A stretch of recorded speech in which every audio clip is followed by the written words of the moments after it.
Hello అందరికీ welcome back to my channel Shloka Anirudh.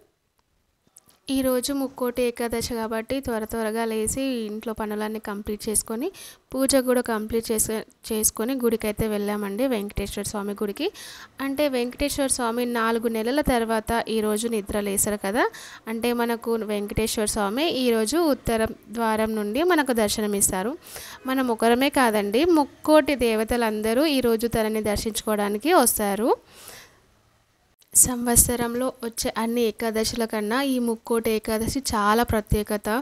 ఎందుకంటే ప్రతి దేవుడు, ముక్కోటి దేవతలందరూ కలిసి ఆ విష్ణుమూర్తిని, ఆ వెంకటేశ్వర స్వామిని దర్శనం కోసం ఉత్తర ద్వారం దగ్గరికి వెళ్తారు అందరూ, ప్రతి ఒక్కరు.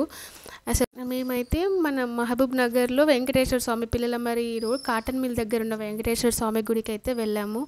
ప్రతిసారి అక్కడికే వెళ్తాము. అలంకరణ కానీ ఎవ్రీ ఇయర్ చాలా డిఫరెంట్గా కొత్తగా చేస్తుంటారు, చాలా బాగుంటుంది. స్టార్టింగ్లో పెట్టాను కదా పిక్, అది అక్కడదే. మీరు తనివి తీరా చూడాలనుకుంటే లాస్ట్లో కూడా పెట్టాను పిక్, చూసేయండి.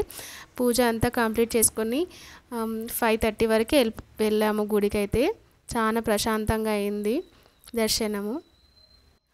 నాకైతే ముక్కోటి ఏకాదశి ఒక చాలా ప్రత్యేకమైనది. ఎందుకు అంటే అనిరుద్ నా కొడుకు ఉన్నాడు కదా, మా లడ్డు, వాడి అనిరుద్ అని పేరు, వెంకటేశ్వర స్వామి ఇంటి దేవుడు కాబట్టి తన పేరు పెట్టుకున్నాము. అయితే నేను ఫస్ట్ టైం పేరు పెట్టినప్పుడు వైకుంఠ ఏకాదశి రోజే పేరు ఆ రోజే పెట్టేసి మేము ఫస్ట్ అర్చన వైకుంఠ ఏకాదశి రోజే వాడి పేరు పైన చేయించాము.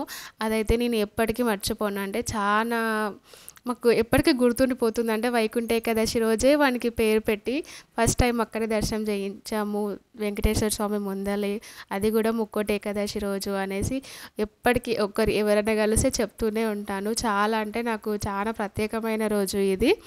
అనిరుద్రాజ్ వెంకటేశ్వర స్వామి నామాలలో ఇది కూడా ఒక పేరు. మార్నింగ్ లేవగానే ఇంకా ఇంట్లో పనులన్నీ కంప్లీట్ చేసుకొని గడప పూజ కూడా చేసేసానండి. గడప పూజ చేసుకొని వాకిట్లో ముగ్గు వేసి టెంపుల్కి అయితే వెళ్ళిపోయాము. దర్శనం అయితే చాలా బాగా జరిగింది. సో ఇంకా వీడియో మొత్తం చూసేయండి.